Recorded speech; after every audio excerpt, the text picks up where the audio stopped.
कभी कभी सबसे खतरनाक कहानियां गोलियों से नहीं, खामोशी से शुरू होती हैं। यूक्रेन के एक छोटे से गांव में लकड़ी से बना एक पुराना घर था, जहां मिकोला अपनी पत्नी नास्तिया के साथ सादगी भरी जिंदगी जी रहा था। मिकोला एक गणित का टीचर था, जिसे जंग, हथियार और हिंसा से नफरत थी।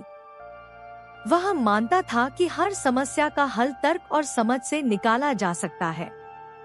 नास्तिया एक आर्टिस्ट थी, जो लकड़ी को तराशकर मूर्तियां बनाती थी।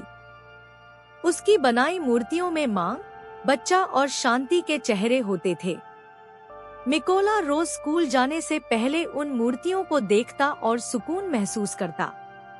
स्कूल में वह बच्चों को डराकर नहीं, समझाकर पढ़ाता था। सभी बच्चे उसे पसंद करते थे, सिवाय एक के, एवन। एवन अमीर परिवार से था और मिकोला को कमजोर समझकर उसका मजाक उड़ाता था। लेकिन मिकोला हर बार चुप रहता था, क्योंकि उसके लिए खामोशी ही जवाब थी। उसे नहीं पता था कि यही खामोशी उसकी पहचान और फिर उसकी किस्मत बनने वाली है। एक सुबह गांव की फिजा बदली हुई थी। रेडियो पर बार बार एक ही खबर चल रही थी, रूस ने यूक्रेन पर हमला कर दिया है। गांव में डर फैल गया, लेकिन मिकोला खुद को समझाता रहा कि जंग यहाँ तक नहीं पहुँचेगी। उसी शाम नास्तिया ने उसे बताया कि वह माँ बनने वाली है। यह सुनकर मिकोला की दुनिया बदल गई। पहली बार उसने अपने आने वाले बच्चे और एक शांत भविष्य की कल्पना की। अगले दिन स्कूल जाते वक्त उसने सड़क किनारे दो अजीब वर्दी पहने सैनिक देखे। वह समझ नहीं पाया, लेकिन सवाल किए बिना आगे बढ़ गया। उसे नहीं पता था कि यही अनदेखी उसकी जिंदगी की सबसे बड़ी भूल बनने वाली है। स्कूल पहुंचते ही मिकोला को सन्नाटा मिला। क्लासरूम खाली थे और टीवी पर खबर चल रही थी कि रूसी सैनिक गांवों में घुस चुके हैं। मिकोला का दिल बैठ गया। वह पागलों की तरह साइकिल चलाते हुए घर पहुंचा।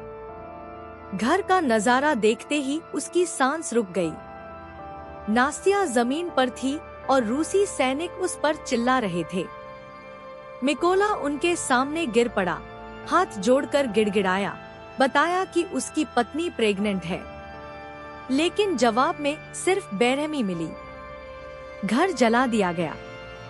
नास्तिया ने आखिरी बार एक पत्थर उठाया और तभी गोली चल गई। उस एक आवाज के साथ मिकोला की पूरी दुनिया खत्म हो गई। कई घंटों बाद यूक्रेनी सैनिक गांव पहुंचे। नास्तिया को दफनाया गया। उसकी अधूरी लकड़ी की मूर्ति कब्र के पास रखी गई। मिकोला मिट्टी पर बैठा उसे देखता रहा। उसी पल उसने फैसला कर लिया कि वह अब सिर्फ सहने वाला इंसान नहीं रहेगा। उसने सेना में शामिल होने की अर्जी दी। अफसरों को शक था, एक टीचर, बिना अनुभव। लेकिन उसकी आंखों में जो खालीपन था, वह किसी सफाई से ज्यादा सच्चा था। ट्रेनिंग शुरू हुई। वह सबसे पीछे रहता, सबसे ज्यादा गिरता, सबसे ज्यादा मजाक उड़ाया जाता। लेकिन रात को जब सब सो जाते, मिकोला अकेले अभ्यास करता। उसी अंधेरे में उसने अपना पुराना नाम छोड़ दिया और खुद को रेवन कहा। स्नाइपर ट्रायल्स में कोई उसे गंभीरता से नहीं ले रहा था, लेकिन जब आंखों पर पट्टी बांधकर राइफल असेंबल करने को कहा गया, उसने तय समय से पहले गन तैयार कर दी। फ्लेयर लाइट टेस्ट में जब बाकी लोग अंदाजे से गोली चला रहे थे, रेवन हवा, दूरी और समय को अपने दिमाग में जोड़ रहा था। एक सटीक गोली चली और टारगेट गिर गया। अफसर समझ गए कि यह आदमी बंदूक से नहीं, दिमाग से मारता है। उसी दिन मिकोला पूरी तरह रेवन बन गया। पहले मिशन में रेवन ने बिना हिचक दुश्मनों को खत्म किया, लेकिन दूसरे मिशन में उसकी नजर एवन पर पड़ी। वही छात्र जो कभी उसे कमजोर कहता था। एक पल के लिए उसका अतीत लौट आया। उसी पल हालात ने फैसला कर लिया। लैंड माइन्स फटी और सब खत्म हो गया। उस रात रेवन देर तक आसमान को देखता रहा, यह समझते हुए कि जंग इंसान से सिर्फ लोग नहीं, उसका बीता हुआ कल भी छीन लेती है। एक मिशन के दौरान रेवन ने उसी रूसी सैनिक को देखा जिसने नास्तिया को मारा था। आदेश था इंतजार करने का, लेकिन रेवन गुस्से पर काबू नहीं रख पाया। उसने गोली चला दी।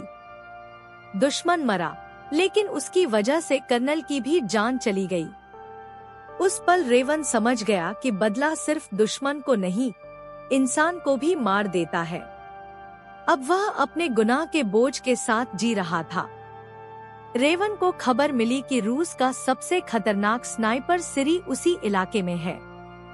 एक आखिरी मिशन प्लान किया गया। टूटी हुई इमारत के अंदर रेवन को नास्तिया की बनाई वही लकड़ी की मूर्ति दिखी। यह सिर्फ एक मुकाबला नहीं, एक परीक्षा थी। रेवन ने बंदूक नीचे रखी और चाकू से हमला किया। सिरी वहीं खत्म हो गया। जंग का सबसे खतरनाक शिकारी अब खुद शिकार बन चुका था।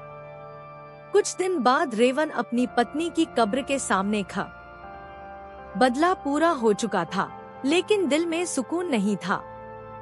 उसने समझ लिया था कि नफरत में लड़ना जंग को खत्म नहीं करता। अब वह अपने गुस्से के लिए नहीं, अपने देश और आने वाले कल के लिए लड़ रहा था। एक शांत टीचर अब एक खतरनाक स्नाइपर बन चुका था, लेकिन उसकी लड़ाई अब सिर्फ बदले की नहीं, उम्मीद की थी। अगर आपको यह कहानी पसंद आई तो वीडियो को लाइक करें, हमारे चैनल को सब्सक्राइब करें और बेल आइकन दबाना न भूलें, ताकि आप अगली कहानी भी मिस न करें।